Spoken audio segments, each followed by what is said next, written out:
Maaring may mga sumunod pang mambabatas kina dating Senators Jinggoy Estrada at Bong Revilla na kapwang nakakulong ngayon dahil sa PDAF scam plunder case. Ito ang inihayag ni Senator Panfilo Lacson kasunod ng posibilidad na gawing state witness si Janet Napoles. Ang worry ko lang dito, when Mrs. Napoles starts pointing fingers, baka malipat yung quorum sa Krame, hindi na rin sa Senate or hindi na doon sa House. Baka doon na tayo nagro-roll call.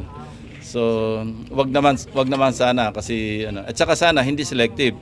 Ayon kay Lacson, marami pa sa listahan ni Napoles noon ang hindi pa nakakasuhan. I think merong hindi napasama na dapat nasama. I'll just not mention names, but remember Mrs. Napoles shared with me when I was still with Yolanda as the Yolanda coordinator.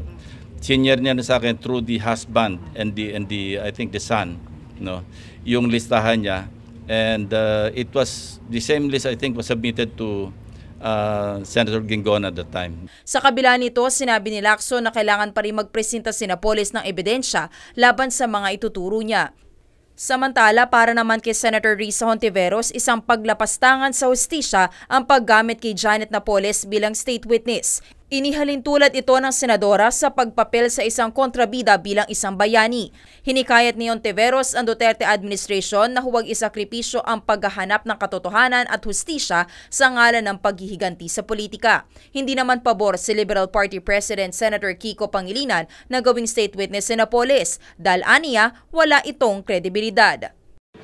Para maabsuelto siya kahit na ano sasabihin nun. Siyempre, sino ang, kumbaga, ito life imprisonment, ito reclusion perpetua ang kaparusahan, tapos sasabihin sa'yo, o pwede ka nang makalaya. Kahit na ano sasabihin yan para lang makalaya. Mula sa Senado, ako si Joyce Balancio, humahataw sa balita.